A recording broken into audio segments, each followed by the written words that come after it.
Aren't you a little short for a stormtrooper?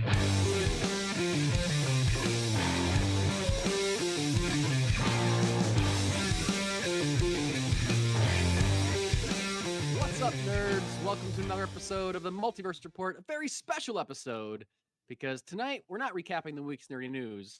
Tonight we are recapping our thoughts and feelings on the 10th anniversary of Star Wars Episode 7, The Force Awakens, from Jakku to Jakar to Takodana to Starkiller Base and to a little bit of Octo and everywhere in between. My name is Mike Gibson. With me as always, Steve Haller. What's up, Steve?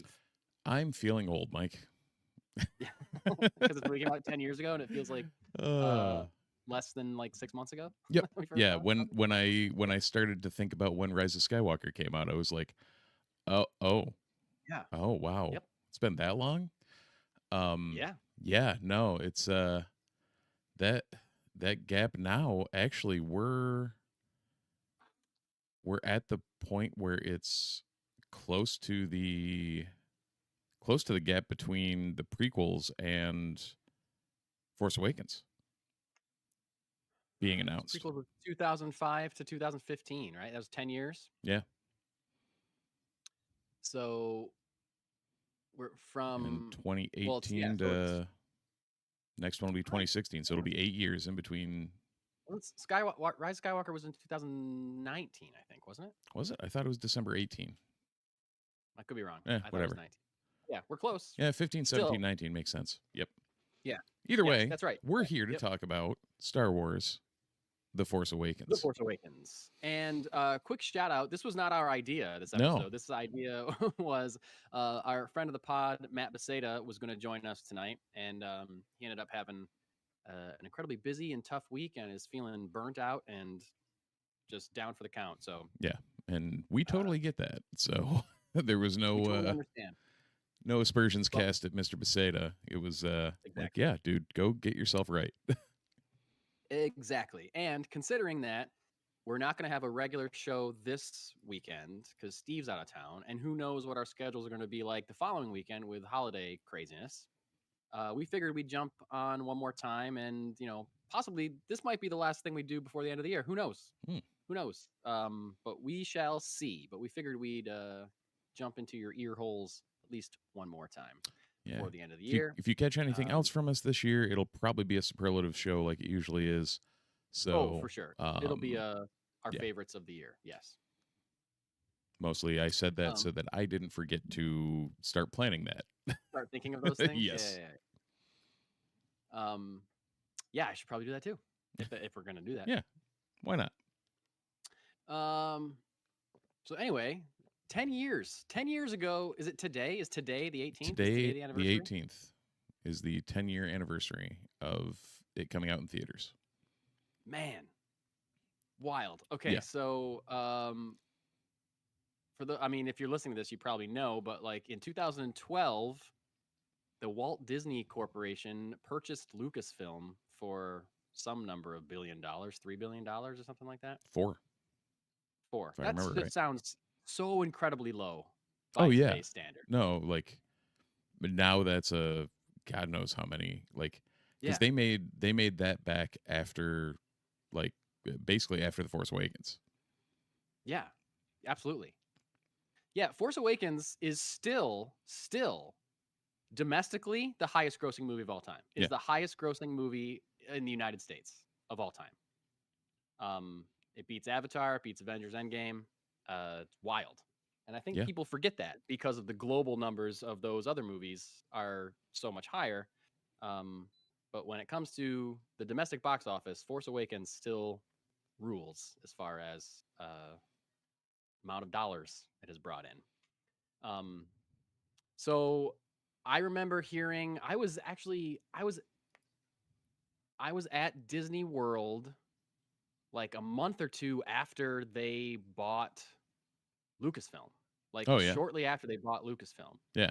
And there was already Star Wars merchandise everywhere. Were ready. They knew it was going through, and they were leaned right into it. It was bam everywhere. I don't remember if they had announced that they were making more movies yet. But it's not like when Disney bought Fox, they're buying an entire library of things. Right. Disney's buying Lucasfilm that, makes more than just Star Wars, but not as much as something like 20th Century Fox as an entire huge library. Yeah, I mean, Lucasfilm effectively was at the time, like what Lucasfilm was the Star Wars movies and the Indiana Jones movies, and like Willow and American Graffiti. Yeah, like a couple other one-off, onesie-twosie things. The thing is, when they bought Lucasfilm, it also included, the artist formerly known as LucasArts, which was their video game studios at the time. It was ILM, which ILM in itself could have gone for $4 billion and nobody would have batted an eye. Oh yeah. It was insane. Skywalker Sound, like what went along with that purchase wasn't just the rights to those, 2 franchises. It was everything. Yeah. But when I heard the news that Disney was going to buy Lucasfilm, the only thing that I thought about was that, holy shit, they're going to make more Star Wars movies. Mm-hmm. And this was the second time in my life that I had been surprised by news of there's going to be more Star Wars. Yes. Having two times previously thought, these are all the Star Wars movies that are going to be made, and I better just love these with all my heart because I'm never getting any more. Because Lucas said pretty firmly after Revenge of the Sith came out, I'm done. I'm not going to make any more.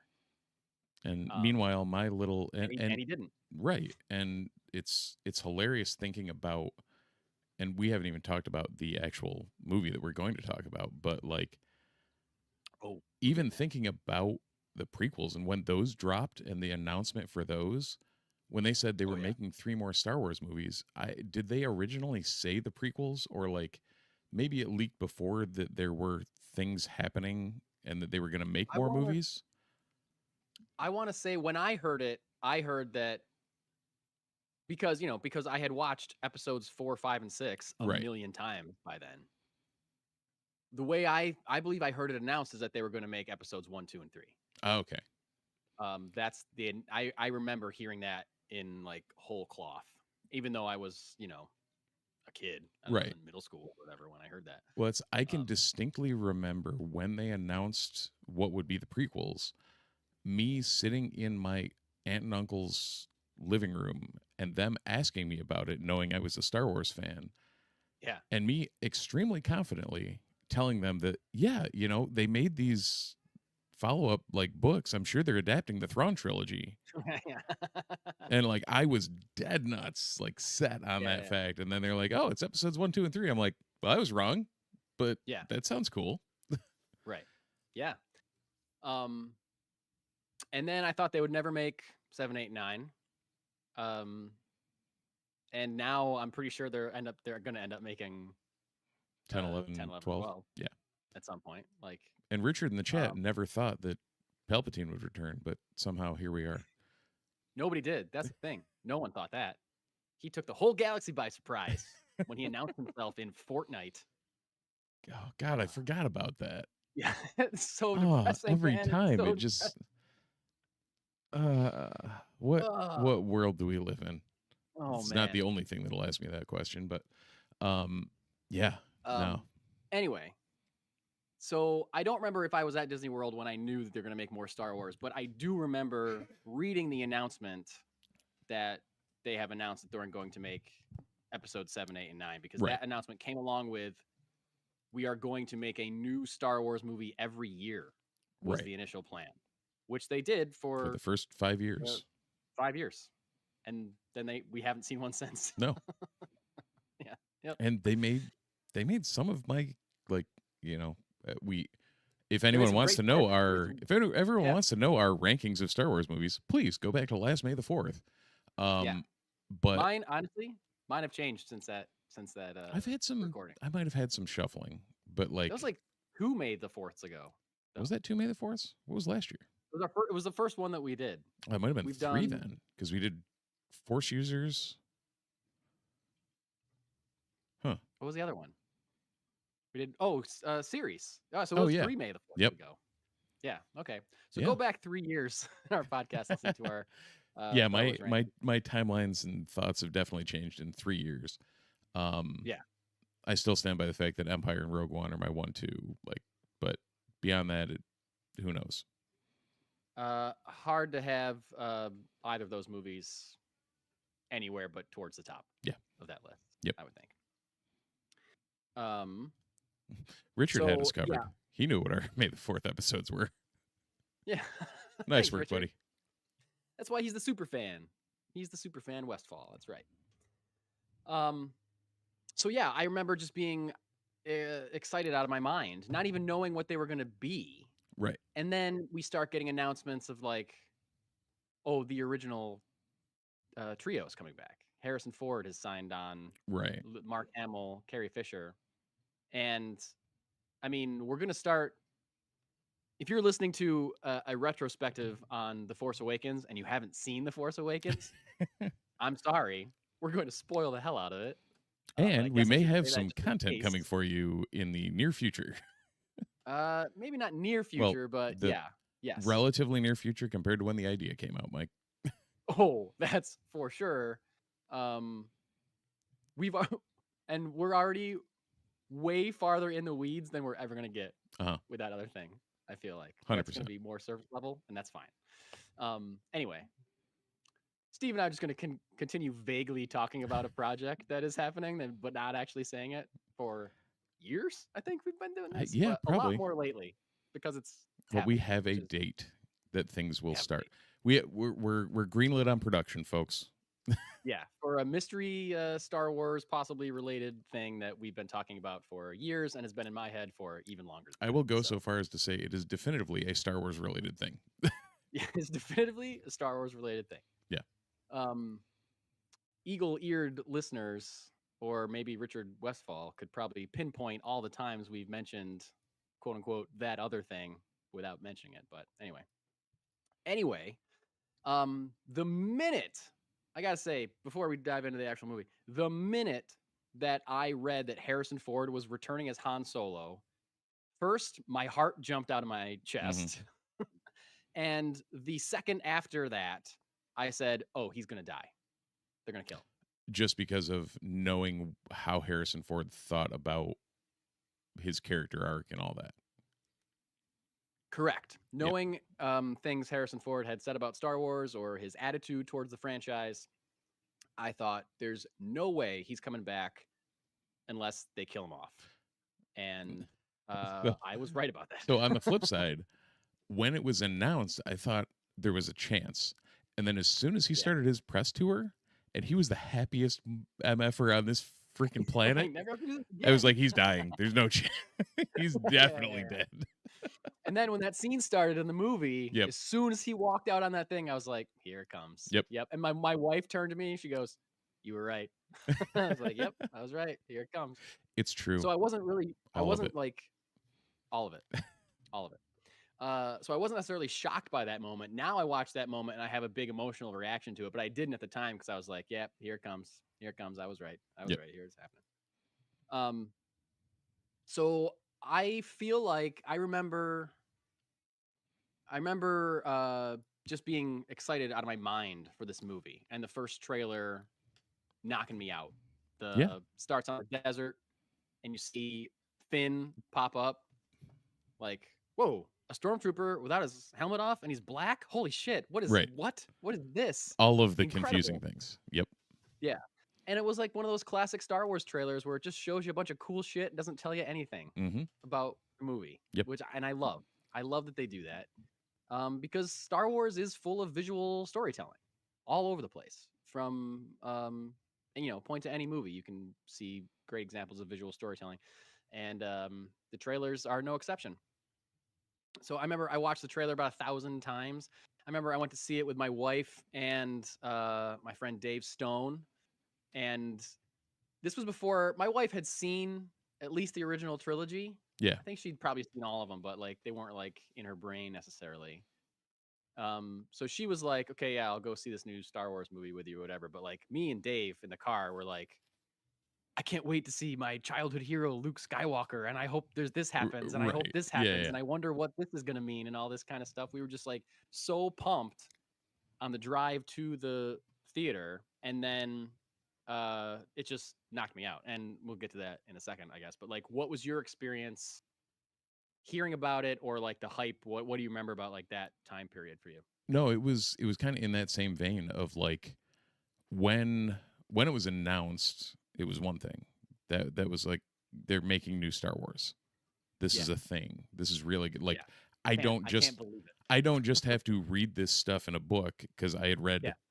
40 plus books at that point. Like of It's insane. It's insane that there are people now that are like that don't understand how big of a deal it was no, to be getting more Star Wars, because now they're just never going to stop making Star Wars stuff. Now it's going to happen forever and ever right. and ever. But that's the thing, Um, Mike. It happened twice like I in said, our there were lifetime. There were Yeah. 2 times in history where we thought it was over forever. Yeah. It's insane. Yeah. Yeah. And if you weren't around for that, you don't get how special it is now Yeah. that it's happening again. 100%. Sorry. Continue. But it was one of those things. I mean, 2012, I was back here. It's one of those where I'm like trying to remember exactly, because I would have still been living. It was before we moved here to Camillus. I was over in Liverpool, and I think the teaser dropped a while before, and then the final trailer was on Monday Night Football. Was that what it was? I don't remember. Was that the Chewie We're Home? I think so. Okay. Which, to be fair, I still hate that they spoiled that line, but that also like that line But in they that had to trailer put that just in there. cemented everything that you thought. Yes. It was just emotion. Everything about that trailer was it pulled your heartstrings if you were a Star Wars fan. It hit all the right notes, and all the like even the teaser did. Everything was in that vein, and similarly, it was so. Over the years, there's been a group of friends of mine that have gone to most major like nerd releases, X-Men films, Marvel movies, whatever. Ended up meeting up with them. We would always go to at Carousel, Destiny, USA, World of Beer. We would go to World of Beer before and grab some wings and food, and then go to the movie. And you can remember having that same conversation you had with Dave with my buddies, like, hey, this is what we grew up with, and now we're going to see these guys again. It's not filling in the story, it's something new. Right. Yeah. Like, we don't know where this goes. we don't know what's going to happen. Yeah. And then somehow Palpatine returned. It was a thing where like neither of us were saying this to each other, but like the energy of the conversation we were having could have been summed up in, can you even believe this is happening? Like, we were just like, I can't believe we're going to see a new Star Wars movie that takes place after, that's going to have Han Solo in it. Right. Like, what? Like, 100%. It seemed so unbelievable. It seemed unbelievable. Well, and Richard actually, he didn't know it was happening. Apparently, he was in China when it was announced, didn't know about the news, came back to the USA right before it came to theaters. So, 0 to 100. Amazing. Yeah, right. That's amazing, man. I mean, we all know Richard's ultimate thoughts on the sequel trilogy, but I would assume, knowing his proclivities, that of the 3, this is probably the closest one to a win. Well, Richard should be excited for 2 years from now when we do a retrospective on a masterpiece of a movie called The Last Jedi. You and I will be very giddy, and Richard will not. Yeah, everyone on the internet will be very happy and normal about it. Absolutely. Sure. So the other, like, I have a visceral memory of, like, you and I talk about before, we've talked about the excitement that happens between when A Long Time Ago in a Galaxy Far, Far Away fades out and just like the moment before Star Wars kicks in. Just I that in a theater, silence can speak volumes.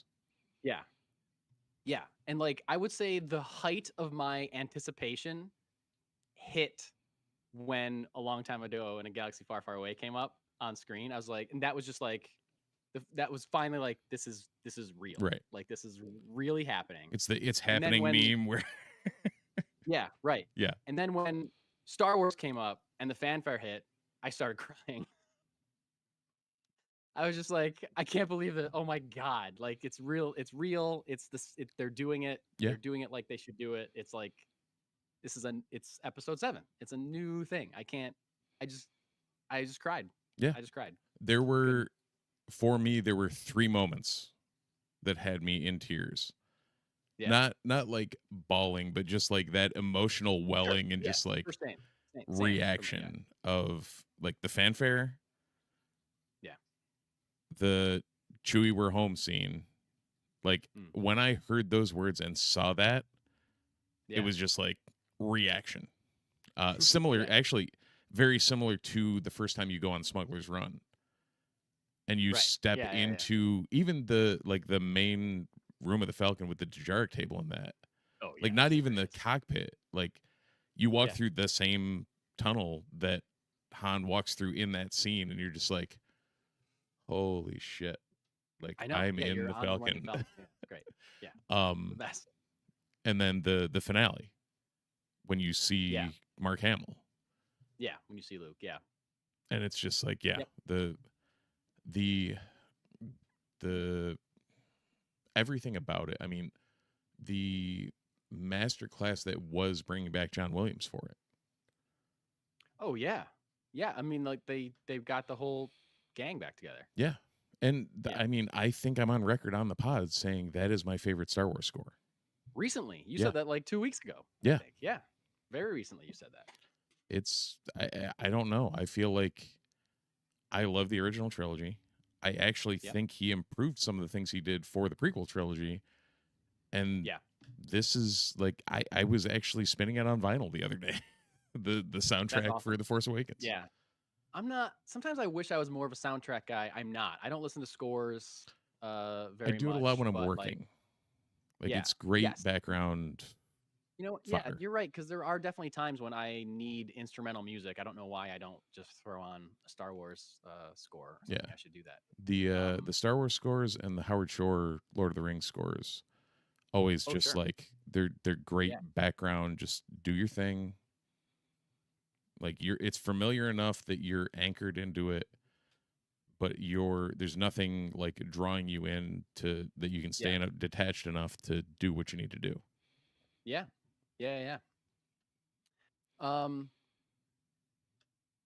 So I don't know. Do you want to dive into like our thoughts on the actual movie? Sure. Some highlights. Sure. I mentioned earlier that Star Wars is all about visual storytelling. Before we get to that, the one thing Matt mentioned that was absolutely insane, and I don't think we've ever seen anything quite like it, was the marketing for the movie. Oh, sure. Like the prequels were crazy. They were everywhere. Yeah. But it wasn't to the point where there was BB-8 on oranges. Right. Yeah. Like they outdid themselves. Yeah. Like Star Wars was everywhere when this came out. Yeah. For a franchise that is known for its merchandising. And marketing. Like to the point where in 1987 Mel Brooks spoofed on it. Yeah. They really outdid themselves for Force Awakens. I mean, and it worked because it's domestically the highest grossing movie of all time. Right. So, yeah. So it worked. And I think like it was a big deal culturally. Like it was. Because now not only did you have the people that were kids when the original trilogy came out, you also had the kids of those people. Yep. Me, right? That grew up with the original trilogy. So you already had 2 generations of people that just loved the original trilogy. Plus, you had a new generation of people that saw the prequels for the first time. Right. And were obsessed with the prequels. So for the first time, you're speaking to a multi-generational fandom and announcing a new modern movie directed by hot director at the time, J.J. Abrams. Yep. And like when he was announced, I was like, oh, he's going to be perfect. Like I'd seen his Star Trek, and my review of his Star Trek was like, oh, I loved it because it felt more like Star Wars than Star Trek. Right. So I was like, okay, great. Now he's going to make an actual Star Wars movie. Amazing. Mhm. Can't wait for this. And I loved his Mission Impossible 3. Like, I was, sold on J.J. Abrams for Yeah. sure. Can't say everything he's made since then has been a masterpiece. But talk to us in another 4 years, I guess, when we do the retrospective on Rise of Skywalker. 10th anniversary. Oh, I don't have. Yeah. Steve will be sick that day. Yeah. I'll be sick thinking about it, but. What were we talking about? Marketing? Yeah, just how. Oh, yeah. How they hit the cultural zeitgeist with it. Like it was permeating everything. Well, because like I'm talking about multi-generational, not only are they giving you new stuff, they're giving you Kylo Ren, who is clearly evocative of Vader, but his own iconic design at the same time. New characters like Rey, John Boyega, like they're all like very recognizable, very marketable looking characters. And so that's going to attract fans, but also new audience members. It's going to intrigue people that maybe have never seen Star Wars before. But also you're putting Han Solo's in it. Yeah. Luke Skywalker's in it. Princess Leia's in it. Chewbacca's in it. Like you're putting Harrison Ford's face on a movie poster and saying, come see this movie because Harrison Ford is in it. Not only is it a Star Wars movie, it's got legitimate movie stars in it, including Harrison Ford. And so like at the time, had so much going for it. At the time, Oscar Isaac was kind of coming onto the scene hard too. He was blowing up. Yep. Yeah. Like, and then you had and then you had the Daisy Ridley, John Boyega kind of unknowns that come in and slay it, and like it was kind of the perfect storm for a Star Wars movie. It really was. Yeah, the casting's outstanding, I think. Yeah. You mentioned, I think we're probably gonna start talking about the movie in general, but like one of my notes is Ridley is so good because Daisy Ridley is incredible in this movie. I think she's incredible in all 3 of the sequels. Yeah. Rise of Skywalker is not a great movie, but I think she is great in it. I think the reason that I find that movie watchable at all is that because the actors are good at selling the bad material that they are delivering, especially. Oh, so Daisy it's a Star Wars movie? And not any Star Wars movie. Right. Some Star Wars movies. But there are other Star Wars movies where the actors are not as good at selling the bad material that they're given. In my opinion.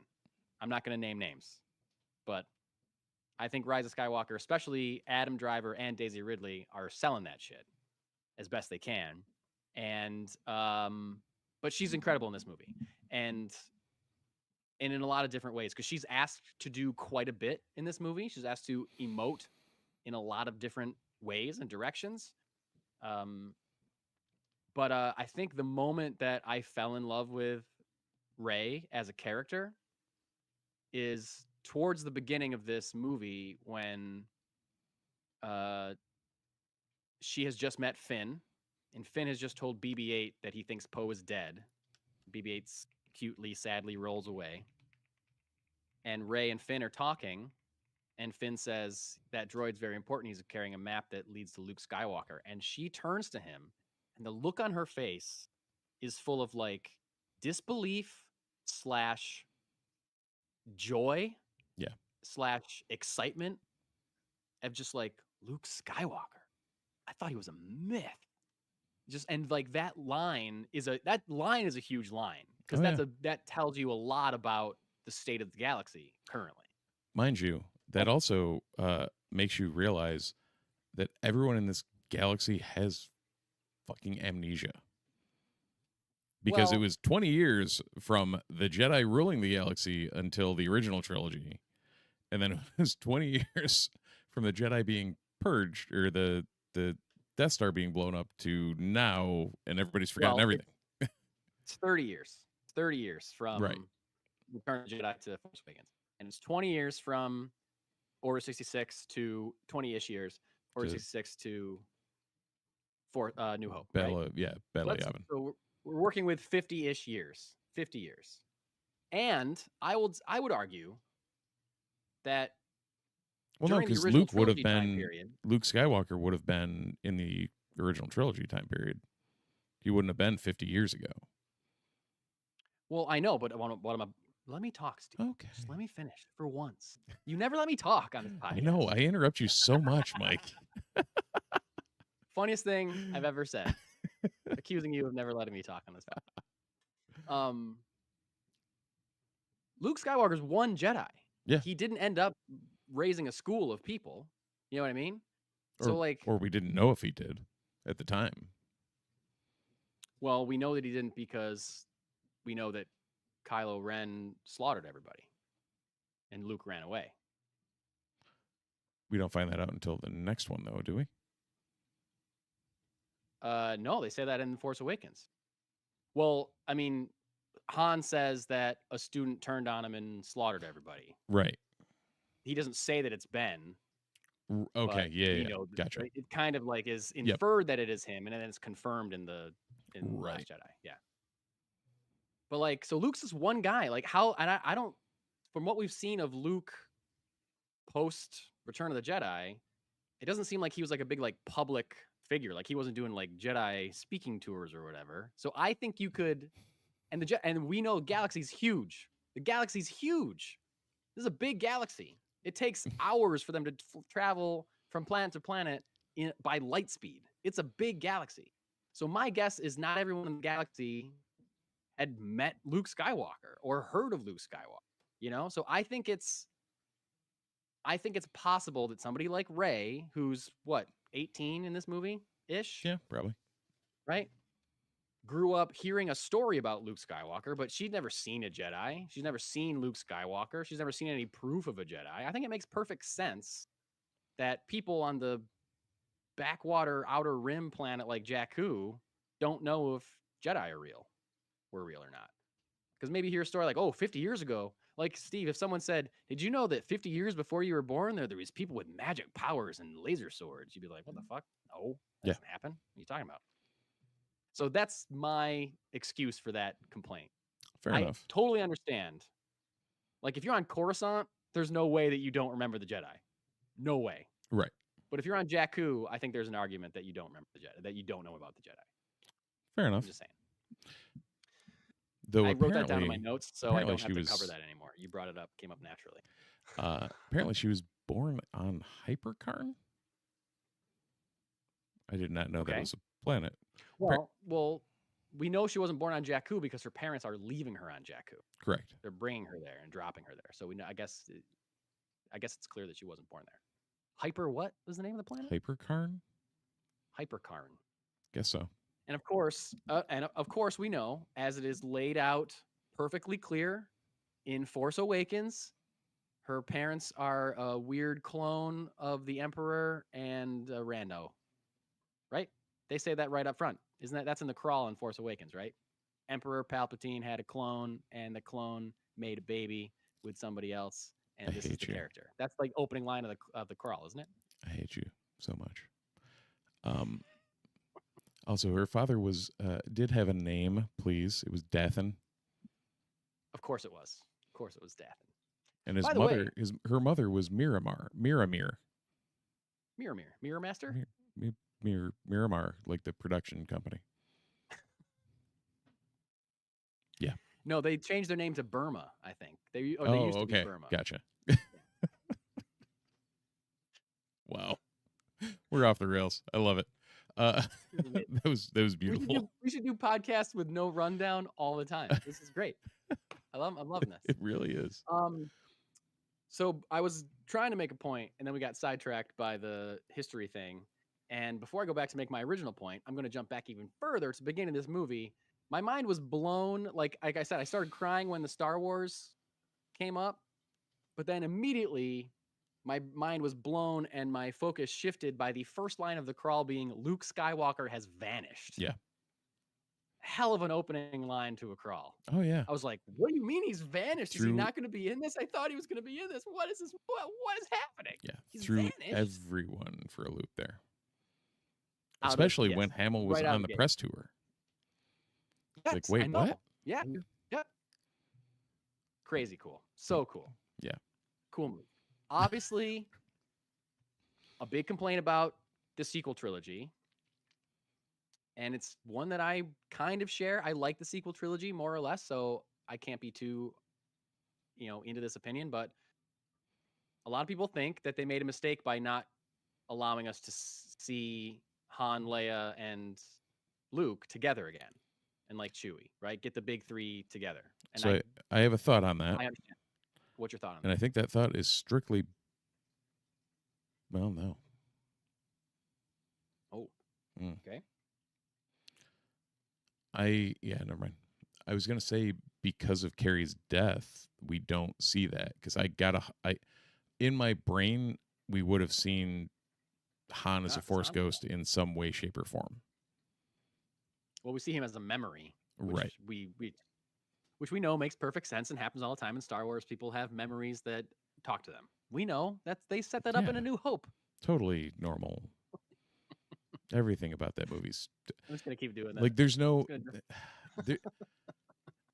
I would have accepted that more if it was a Force ghost. We can't talk about Rise of Skywalker. I know, but we can't. Dude, if he was blue, sure, I don't give a shit. You can explain it away however you want. He doesn't even believe in the Force. He doesn't even think that the Force is real. Well, he does. It's true. All of it. You're right. It's true. All of it. It's true. All of it. You're right. But at the same time, you can explain that away. Yeah, it doesn't make sense, but whatever. Yeah. But it just looks like he's standing next to his son. Really? What are we doing here? Yeah, it's true that they gave him. There was no indication that he was not actually there. Yeah, give me a little shimmer. Give me something. A shimmer. Okay, I'll give you. Okay, now we have to go back to talking about Okay. Force Awakens. We can't. What movie are we talking about? Yeah, as Richard said, you guys get sidetracked? No way. No way. Never Not happens. when it comes to Star Wars. We're focused, laser sword focused. So, my initial point when I brought up the beginning of this movie, earlier in this very podcast, what seems like now 6 hours, we are still talking and still barely even talked about the actual content of the movie itself. I mentioned that Star Wars is full of visual storytelling, which I think is true of every Star Wars movie. But this one especially because I would say there's three main characters in this movie. I think the three main characters are Rey, Finn, and Kylo Ren.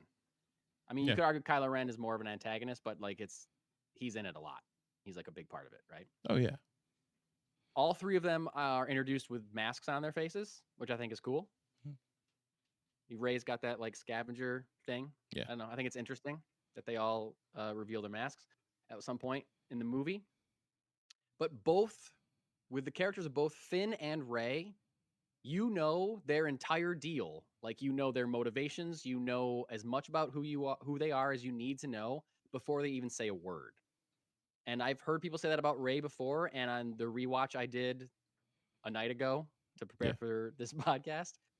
Same as with Finn. That whole setup, the blood smeared on his helmet, saying clearly I signed up for this, but now that I'm seeing it in reality, it's not for me. I'm scared. I don't want to do this. I need to get out of here. Right. As soon as he takes his helmet off, exactly the look on Boyega's face and the way he is, panting and out of it.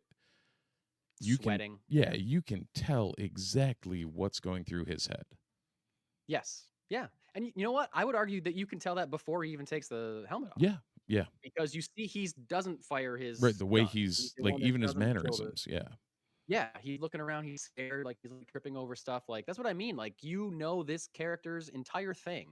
And it's genius to mark him with blood so we can tell him apart. And we know that this is the character we need to be focused on.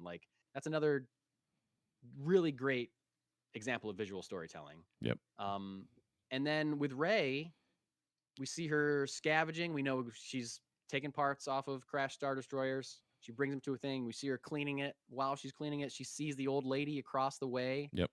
And it's so clear that she's like, am I going to end up like this lady who's just been doing this for 100 years? Mm. And, you know, she goes and sells the parts for food and goes back to and lives in a fallen AT-AT. Yeah. We know her whole thing. We see that she's waiting for something. She's been there for days. She's marking days. She's clearly waiting for somebody or something. We know all of that before she even says a word. And I think that is so special. And do you know what a huge part of that is? What's that? John Williams' leitmotif for her. Absolutely. Yes. John Williams plays a huge role in that.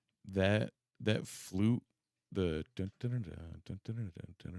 yeah, like there's that, but then you know you have her happy-go-lucky, like here we are exploring things, whatever, and then that dark undertone that comes in. Yeah. And just kind of, okay, there's a little more to this. There's something deeper. Yeah. There's something beyond. I wouldn't say that. I wouldn't say she's happy-go-lucky. I would say that she's like or quizzical, I guess. This is exploring. another day. Yeah. This is what I do. But yeah, like the like you said, the flute makes me think like this person is like this is an interesting person, and Yeah. this is like she has the capability for joy Mhm. and fun, but also like like you said, the undertow, like she's got a tough life and she's got a serious life, and this is her day to day. Like this is just, you know, we get up and go to work every day. She wakes up and crawls into a Star Destroyer and sees what she can find and Right. sell it. You know, like that's just her day. Yeah. So I just think that's really great that we know so much about the characters before they even say too much at all. Right. Kylo, same deal with that opening scene of just him walking out. Yeah. Like him, and you immediately learn the history with Lor Santeca and everything that's going on. Yep. It's like, all right, stage is set. Let's go. Yeah. And then right after that, he stops a blaster bolt with the Force. Yeah.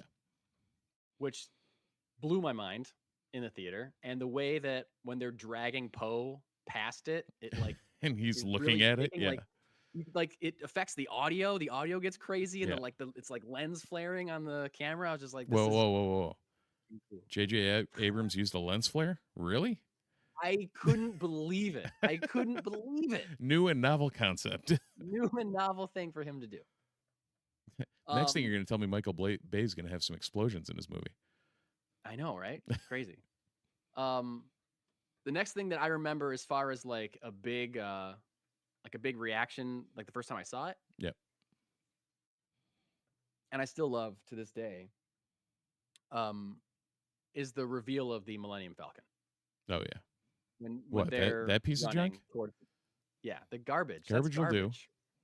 The garbage will do. You turn over and it's the Millennium Falcon.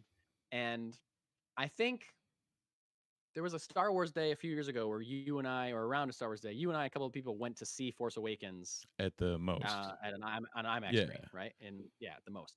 And I think at that point, I realized, I turned to you and said, so when this movie came out, no one had seen the Millennium Falcon.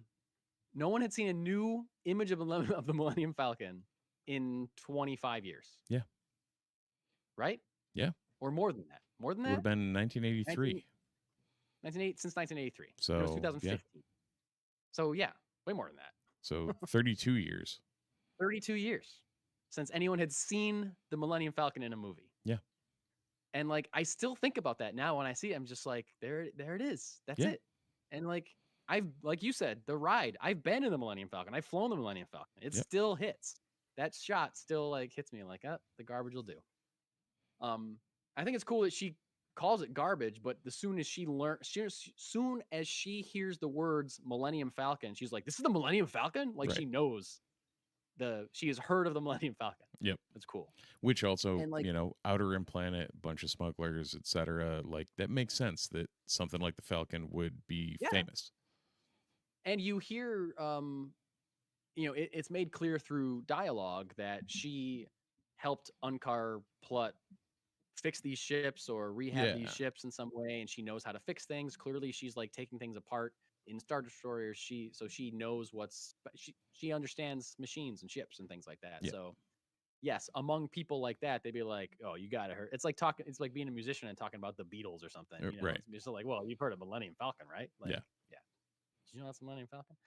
Um, I know. I think that's really cool. I think it's really cool. And then that scene, the escape scene, the TIE fighters in the desert and flying through the Star Destroyer, I think is incredible. I Oh love yeah, that so much. that whole scene is amazing. The follow up to that, when they meet Han and Chewie, the gonna sound weird. The Rathtars scene might be the only scene in the movie that I really do not care for. Steve, my next note: Rathtar scene is a little flat for me. Yeah. Yeah. I love like, Han talking to the smugglers. Me too. What happens after that? Meh. Whatever. Yeah. Yep. And like, I get it. little, There's okay. always like some sort of monster or whatever. Yeah. And Like, we need another set piece. We need another action scene. So, let's figure something out. It seemed very Trekky actually to me. Yeah, it is kind of Trekky. You're right. Like that. You're right. Yeah.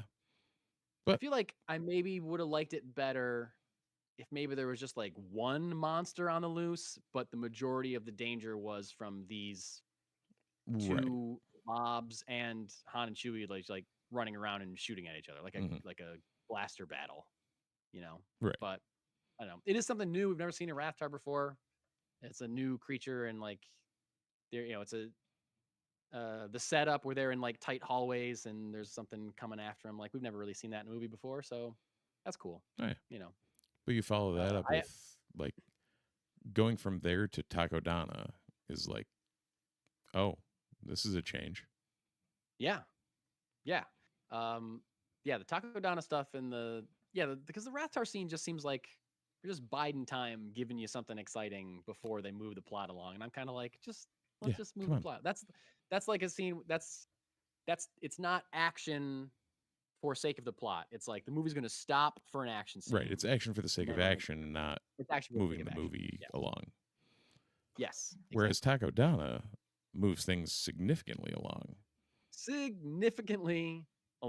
And also, I do still love Lin-Manuel Miranda's what the hell is the name of it? Jabba Flow. That's the name of the song? Yeah. Yeah. I was thinking that I don't. That's like the only. I say I don't like listening to score. Yep. What I do like listening to is in-universe Star Wars music. Yeah.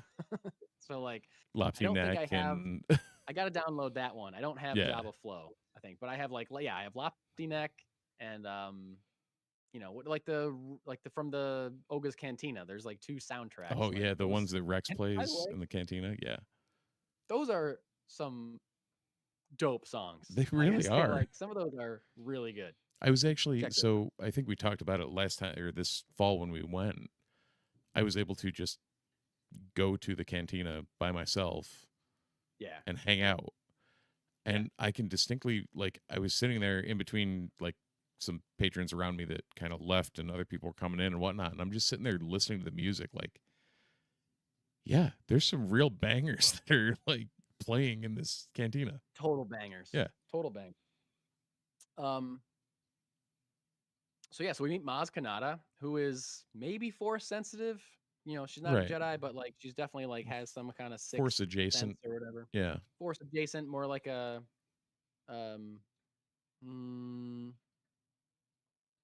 his name?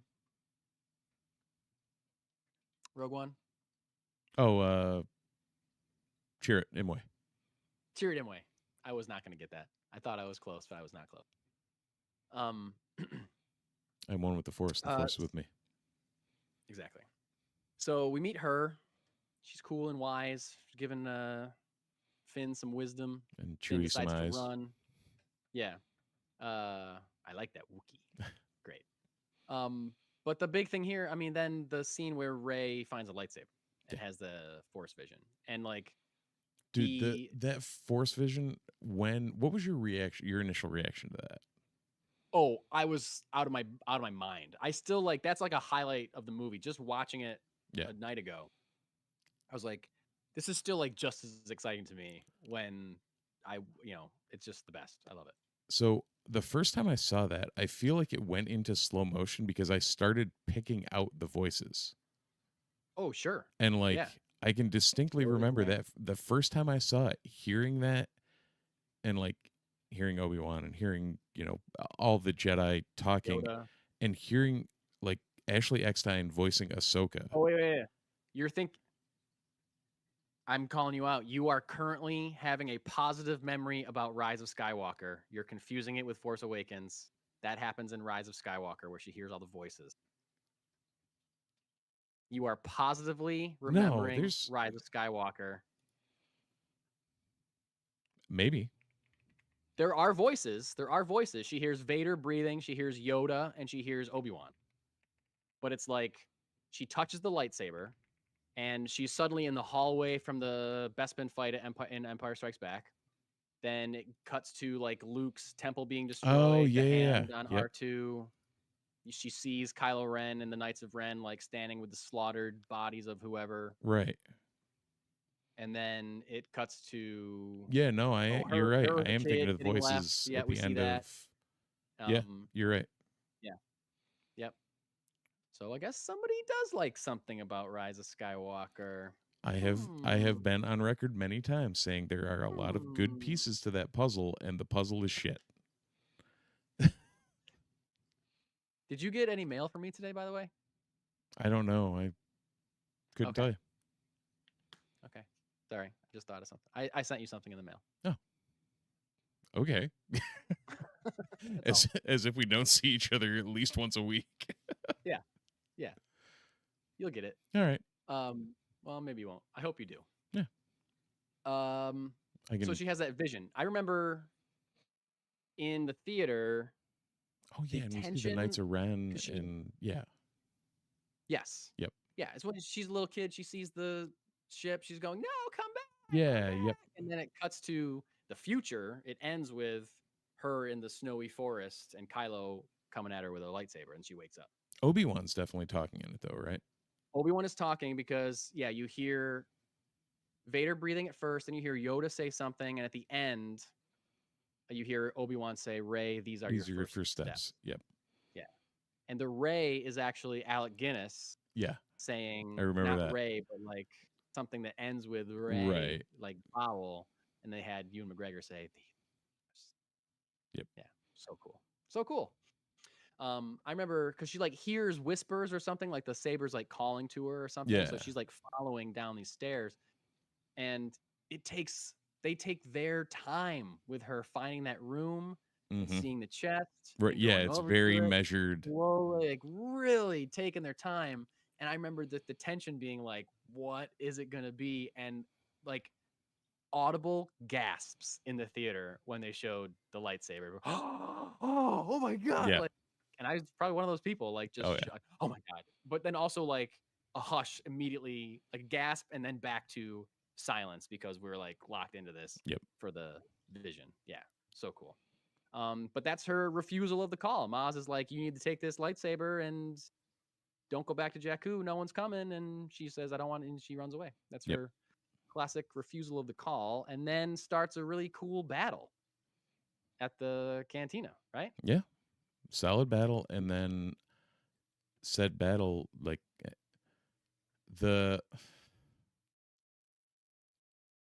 again, weird take. The Finn versus the Stormtrooper. Yeah. That says traitor doesn't hit for me. Yeah. No. Yeah. I can take or leave that. I do like seeing Finn with a lightsaber. 100%. I think the overly like animated traitor. Yeah. Like, come on. There are some times when it's when they're turning the dial up a little too much. Oh, yeah. I think into like it gets a little. This is going to sound really harsh. I don't mean it as harsh as it sounds. It's going to sound. It's. There are times when it feels a little cartoony. Yeah. Kind of, and I think that's one of those. And something that, as dumb as it sounds, something if it was in the Clone Wars, we would not have thought twice about because it is a cartoon. Yeah. So that fight also, scene, like, though, I get that they want to show you that they want to show you that he knows how to use a lightsaber or a defensive weapon, and he's using a lightsaber for the first time, obviously. But like, we need to see him doing okay against a clearly qualified trooper, Yeah. so that later when he's fighting Kylo Ren, even though he gets his ass kicked, we can believe like, okay, he's holding his Like own. he's not going to immediately get his ass kicked. Exactly. Right. Yeah. And so like they can't have him fight Kylo Ren then on Takodana and then also at the end of the movie. So like I get, okay, we'll Right. give the stormtroopers got this cool thing that can block a lightsaber. I get it. I get the reasoning for it. That scene and the intercut with the Rey and Kylo scene, which also great. Oh yeah. That whole situation and the whole Takodana thing ends with easily my favorite cue in the entire movie, the March of the Resistance. Oh, when they show up. Yeah. Yeah. I don't know. The black squad. Like that whole that So cue good. is just, I don't know why it hits as much as it does for me, but just because you mentioned it real quick and I don't want to forget, one of the reasons I think when I wrote down Ridley is so good, I wrote it down when she has to pretend to be acting like she is frozen by Kylo Ren's force. Yeah. And like, so her whole body can't move except her arm has to swing, like he puts her arm behind her. So she has to move her arm as if she's not in control of it. And then stand there and like she's kind of wiggling. Yeah. But kind of like a weird shaky. Yep. But she's not moving except her eyes are doing like all the work. Her eyes are like telling you she's terrified. She doesn't know what is happening. Like she's just really, really excellent. And then you're talking about that music cue for when that battle starts. I love that scene because it's not the only now, but at the time it was the first time we had seen a in atmosphere X-Wing versus TIE fighter fight. Right. Like usually those are dog fights that happen in space. Yep. But it was so cool seeing it from the ground. You're seeing a character look up and see an X-Wing X-Wings go overhead. flying over. I've never seen this before. This is so cool. It's so cool. Oh yeah. And now we've seen it in other things like Rogue One or in Andor, even when like the TIE fighter comes over in season 1. Like it's cool seeing in atmosphere ships like that. Yeah. Watching that with my wife like a couple months ago.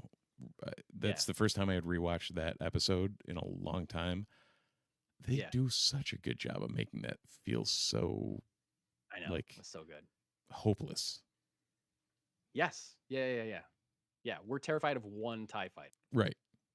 Yeah. Meanwhile, these are TIE fighters that are spewed out from a Star Destroyer like they're freaking candy. Like it's a pinata dropping. Candy. Right, and they're like freaking out over one. Yeah, and with good reason. Force Awakens has a lot of humor in it. Like I think they did a good job of bringing back like Star Wars style humor. A lot of the one-liners. Yep, one-liners. Most of them are great, or a lot of them are good. There's a couple that are like a little eye-rolly. My favorite joke in this whole movie that gets me, I think, every single time is when Han sees Leia for the first time, and then 3PO interrupts it with sticking his head in the frame. It is so funny, and I gotta say, as many times as I've seen Force Awakens now, which is plenty, it still makes me laugh. Sometimes it surprises me outright, even though I know that it's coming. Because nice. If I'm watching it in a way where I'm like plugged in, which I was the other night because I hadn't seen it in a while. Like the emotion on Han's face, because he knows who he's about to see, right? And who knows how long it's been since he's seen her. We don't know that. They never specify that when they broke up or whatever. And we know that we, as an audience, I guess in the first time we don't know that we're going to see Leia for the first time, but like rewatching it, we're like, okay, we're going to see Leia. We're about to see. This is Leia's introduction, and she looks so great. Like she just looks she's older, but she just looks like Leia, and she's the general, and she walks out. I'm so into staring into Carrie Fisher's beautiful eyes in that scene. That when 3PO puts his head in, I laughed so hard the other night for a joke I've seen so many times. I was like, it's just so funny because it's almost like you forget that you haven't even seen 3PO yet. Yeah. You forget that you've been watching a new Star Wars movie for so long, and I'm so engaged in, yeah, sure, Han and Chewie, characters that I know from childhood, but also these new characters that are very interesting. Right. You stop at some point.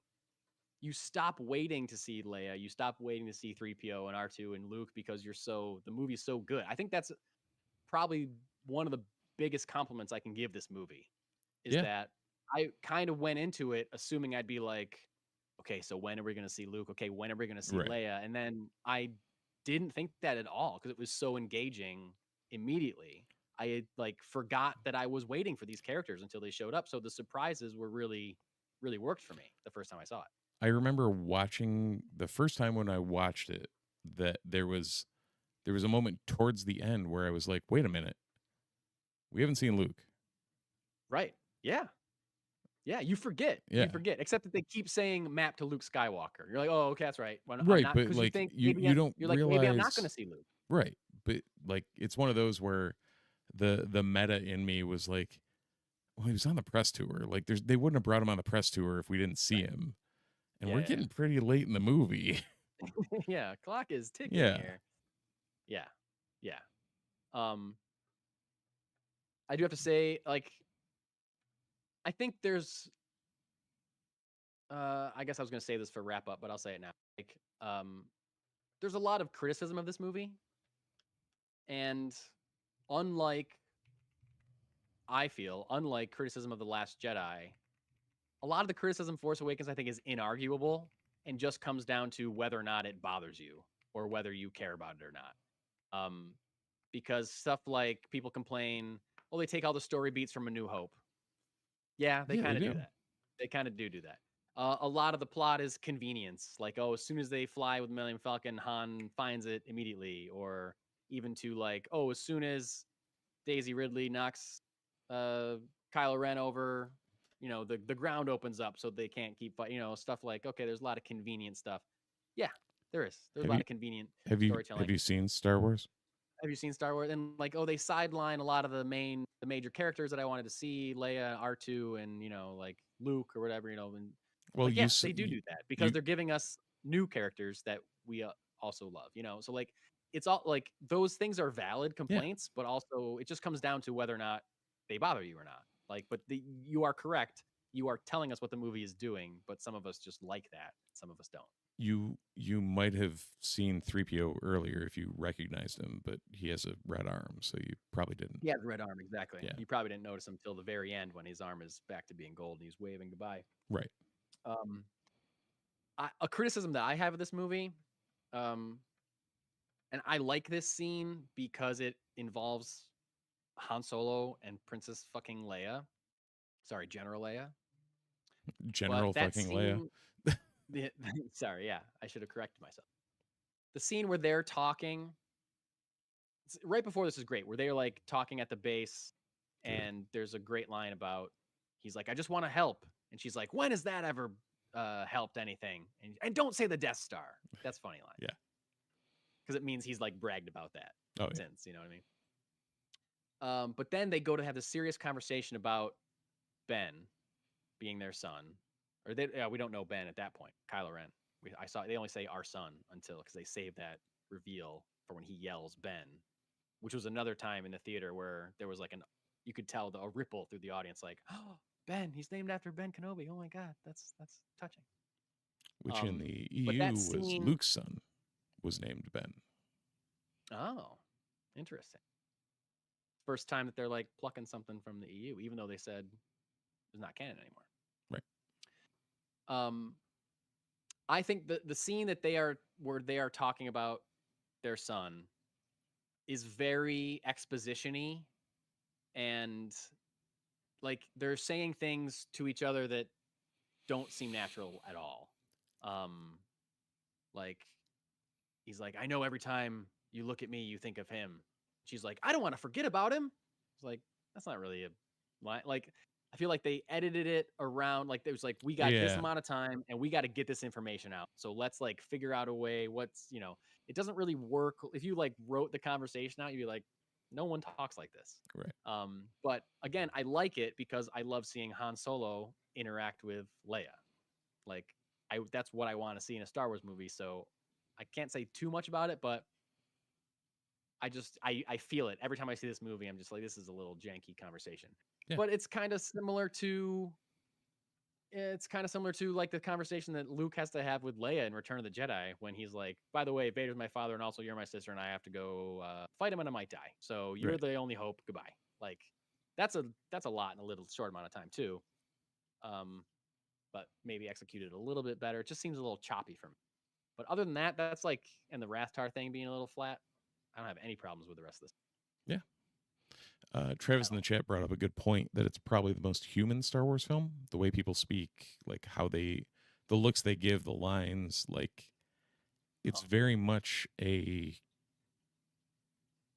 way it's laid out. I get what he's going for. Very human Star Wars film. I guess I get that. I've never thought about it in those terms. Yeah. But every scene you're might be constantly relating to the characters in some way. I could see that. Yeah, I think that's true. That might be true. Yeah. And there's a lot of different characters to relate to.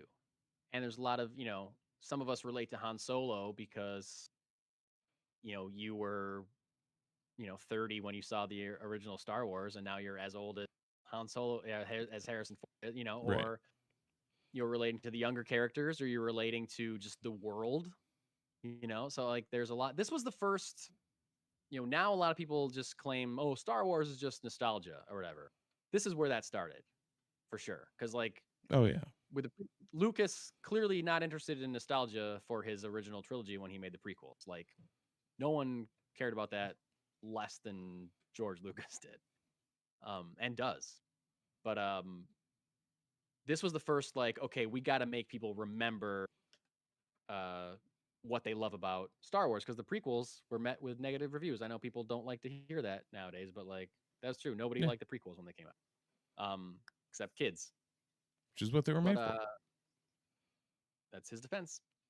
But this was the first one that was like, we got to like really pull on these heartstrings, like you said, pull on these nostalgic strings, make it relatable. Yeah. Relatable on a human level, but also relatable on this is reigniting my childhood brain way. And they did that. And then I think Rian Johnson kind of pulls away from that in Last Jedi and tries to get away from the nostalgia a little bit. Yeah. And so many people hated that now now it's hard for them to get away. Now it's hard for them to get out of nostalgia, get out from behind the nostalgia. Yeah. I think. Yeah.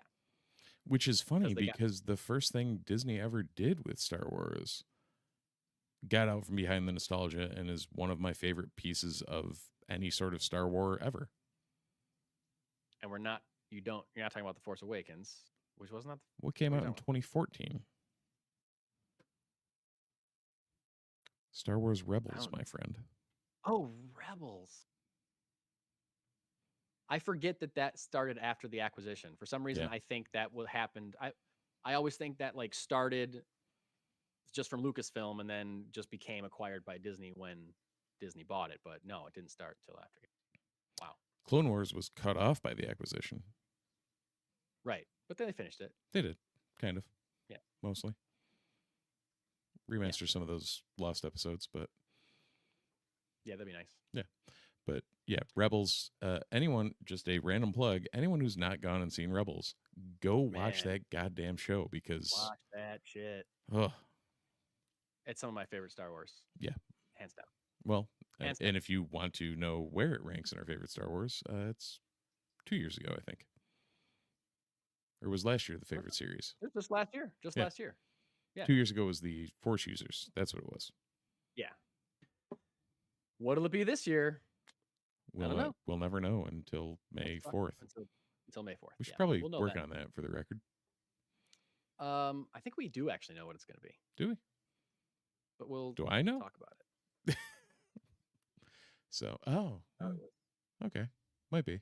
That's what I thought. Okay, so Steve, we've already talked about Rise of Skywalker more than I have cared to. Yep. but More I'm than gonna- I I'm ever gonna care to. reference it. I'm going to reference it again Okay. right now because watching Force Awakens the other night, a lot of people say there's no, there's no overarching vision for this trilogy, and that was the problem. And blah, blah, blah. You could argue there's no overarching vision for the first trilogy either. And there are things in the Rise of Skywalker that seem to come out of nowhere, and that they execute without proper setup. But if you really want to something, you could make an argument that they set up a strong connection, almost a dyad-like connection between Rey and Kylo Ren in Force Awakens. You hate this so much.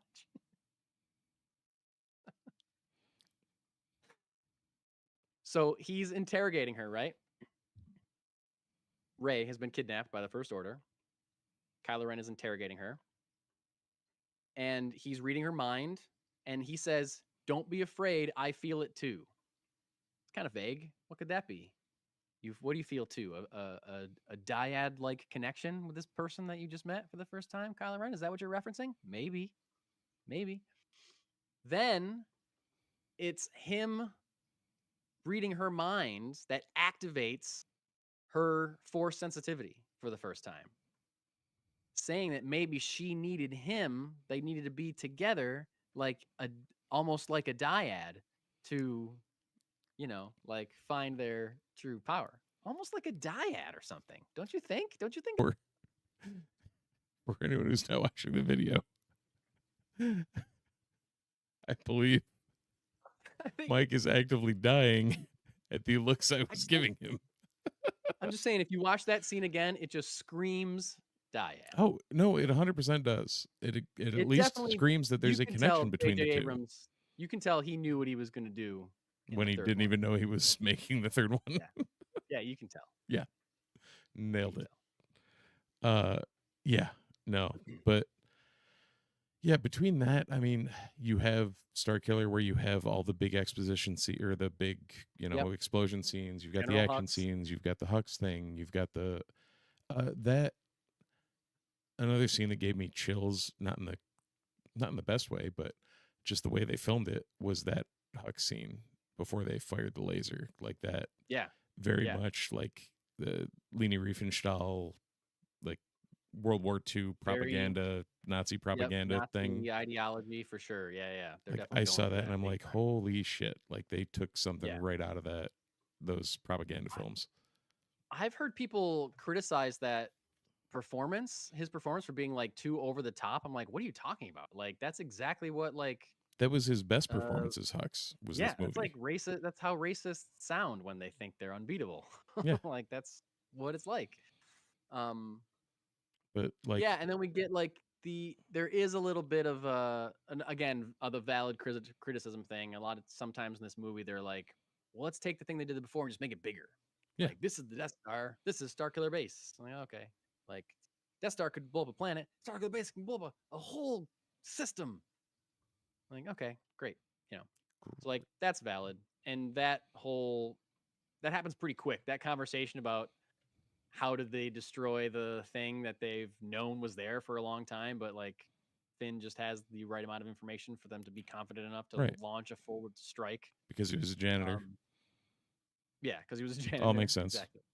Yeah. Like the smarter move would be like, oh, they're targeting us, but it takes however many hours for them to power up their weapon. Let's get out of here. No, instead, let's launch a full-scale assault on a planet-sized weapon that we don't even know we can do. We can win. But so they come out of light speed in atmosphere. New cool thing the Falcon can do. And we get all the cool lines from Harrison Ford. Oh, really? You're cold? That's not how the Force works. Fun stuff like that. Trash compactor reference. I haven't talked about Gwendolyn Christie as because she's in it for like 7 minutes and that's it. And she's in that, And she's dead. That's a real Darth Maul kind of thing. Like big in the marketing. And what is it with red characters in Star Wars? Well, she's more silver than red, isn't she? Chrome. Never mind. I'm in comic books. Okay. um, she comes back in Last Jedi, also. Yeah. And I think it was Star Wars Minute pointed out that like, well, they put her in the trash compactor in Force Awakens, so you assume that she got crushed, but then she's miraculously back in the Last Jedi, and they don't tell you how. Sure, it looks like she dies in the Last Jedi, but they should have just brought her back again in Rise of Skywalker. Like it should have been her thing. Like she always seems like she dies, but then just keeps coming back. Like that should have been like the character thing. Like no reason she couldn't have been in that movie. Anyway, yeah, they blow up Starkiller Base in a definitely referential to Death Stars being blown up kind of thing. There's a trench run, brief trench run, and then flying around inside something, blowing it up and getting out before the whole thing explodes. That's how you destroy Death Star, for sure. But before that, we have we already kind of touched on it earlier, the iconic Kylo Ren murdering Han Solo scene. Yeah. Tough, but he wanted out of this franchise, so got to make it definitive. Can't really survive being run through and then falling into a pit and then having the planet you're on explode. Kind of every nail in every coffin. Yeah, were it not for that last part, I'd say he's probably still alive because we've seen Maul. Alive. Yeah, he just Han Solo with spider legs. Yeah. And then there's a really cool lightsaber battle in the forest, and we get a nice reunion, and then we go meet Luke Skywalker. Yeah, all those things are great. I love this movie. Yeah. It hits all the right notes. Like it was exactly what we needed at the time. It really was, because they needed to, and that's like the people criticize it for being too safe or too much like the first one, and that's really what it had to be. It had to be something that straddled the line between sequel and new territory. Yeah. And characters that we know and love, nostalgia, and also introducing to you to new engaging characters, which worked. I think it succeeded on all fronts. And that happened 10 years ago tonight, my friend. 10 years ago tonight, 10 years ago at this exact moment, I was still thinking about Force Awakens, having my mind blown, probably watching A New Hope. I probably came home and watched A New Hope. I was like, I got to watch another Star Wars. I would have still been in the theater at this point. Oh, yeah? You went to a late show? We used to always like go grab a couple of beers and then go to a pretty late show. Nice. This was after the era of... No. This one might still have been in the era of having to wait for tickets. Oh, wow. It was right on the cusp, I think. Yeah. I think it was right on the cusp. I think you could buy them. No, I think you could buy them in advance. You could buy them online. I don't know if you could pick your seat. That's what I mean. Yeah. Like, yeah. And I'm forever thankful to this movie because I mentioned earlier, my wife had seen other Star Wars movies, but kind of a little more than begrudgingly went to see this one with me and my friend, and she loved it. And she said to me on walking out of the theater, she said, I had no idea that I was going to like that movie as much as I did. I thought that was great. And now my wife is a straight up fan of the franchise. Well, there you go. So, and this was her window in. So forever thankful to this movie for sure. And for reigniting the Star Wars franchise. If this movie had bombed, then, they definitely still would have finished the trilogy. They would have made a second and a third one, but who knows if they would have greenlit Rogue One, Solo. Who knows if they would have greenlit more Rebels, they could have canceled Rebels. They could have not done Clone Wars. They could have not made The Mandalorian, Right. All these things could have been gone if this movie had bombed. This movie is responsible for bringing Star Wars back to us and ensuring that it's going to be here for a long time.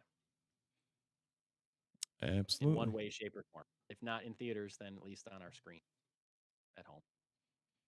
So. And Steve? then eventually we'll talk about the Mandalorian and Grogu and what the hell we're going to see next year and whether or not I'm going to be happy or not. Yeah. Yeah. I keep forgetting that's happening so soon. Yep. So soon. Is there anything else that you want to say about The Force Awakens before we wrap this thing up? No, I think it was a great movie for the time, and I still enjoy it every time I watch it. And it created a bunch of characters that I really, to this day, still like and wish that, they would have done more to flesh out Poe and Finn. And that's, at to least, be fair, that's partly on Rian Johnson, for as much as I like The Last Jedi, for shelving those two, because they didn't do not a whole hell of a lot in that movie. I would argue against the term shelving them because it does give them stuff to do. True. And just I've they come take to a appreciate backseat. that. I've come to appreciate that plot line quite a bit more than I did initially. However, I can't argue the fact that he certainly does his own thing with the character of Finn and is not at all interested in exploring his history as a stormtrooper. Yeah. Or what that means for him or his relationship with anything else. Which, I don't know. Just because I'd be interested in that doesn't mean everybody would. So I don't know. And I love I love Jedi. So Yeah, I can't same. can't really fault for what he did. But I get that. But other than that, this movie's great. Absolutely. If you've been listening to this whole thing and you haven't seen The Force Awakens, I recommend it. You should go check it out. Well, we had Travis in the chat who this was his trilogy growing up. Oh, cool. So, yeah. Good. The first trilogy he was alive to see in its entirety in theaters, which for one makes me feel old, and for two, that's fucking awesome. It is awesome. And that's the thing, people complain about, or, even you and me have been like, why isn't there more Star Wars movies? But we've been through longer periods of time without Star Wars movies and not even knowing that they're going to make Star Wars movies. So, at least now we know they're going to make more. We didn't think they were done forever after Rise of Skywalker. Right. We're just surprised that it's taken this long. But I forgot the point I was going to make. So I'm sure it was good. That's it. I'm sure it was good. For more, something. And if you're really waiting to hear what Mike's point was, you can follow us on socials if you want to probably not find an answer to that question. However, you can hear more from us by liking, subscribing, and making sure that you see us on YouTube or your podcatcher of choice. That's right. And like we said, we're not going to be able to do an episode this coming week, kind of off for the holidays. Week after Christmas, we'll try to find some time. Yeah, I'm sure we'll have something out. I don't know what day or what, but we'll figure something out. We'll just maybe no news, but we'll do a quick best of episode. You realize this was a quick Force Awakens recap that is going an hour and 20 minutes, right? I never agreed to quick. I just knew it was going to be Yeah. But I did agree to not going beat by beat through the movie, and then that's exactly what I started doing. Yep. Once we got into it, I couldn't help us. About a quarter of the way through that, I was like, I'm pretty sure Mike said we weren't going to do that, but whatever, we'll ride with it. Yep. I thought the same thing, and I just kept doing it. Sorry. Yep. I think if I hadn't just watched it the other night, then I wouldn't have probably been able to do that, and maybe would have been better off. But I didn't watch it recently, and I could still do that. Yeah. I guarantee you would have been able to, because that movie does, the scenes definitely stick with you. Yeah. Visually striking. But anyway, yeah. I did forget about Phasma though. I forgot What's that? I forgot Phasma even existed until you said Phasma. We also didn't even talk about Supreme Leader Snoke. Sure. We barely mentioned Hux. He did a good job dying in The Last Jedi. A really good job. Yeah, great scene. One of the best death scenes ever. Love it. Mostly what happens after he dies, but whatever. Yeah, right. But we'll talk about that 2 years from now. Yeah. And until then, as the two suns set over the burnt corpses of Owen and Baru Lars. We say thanks for watching, thanks for listening, and we'll see you in the multiverse.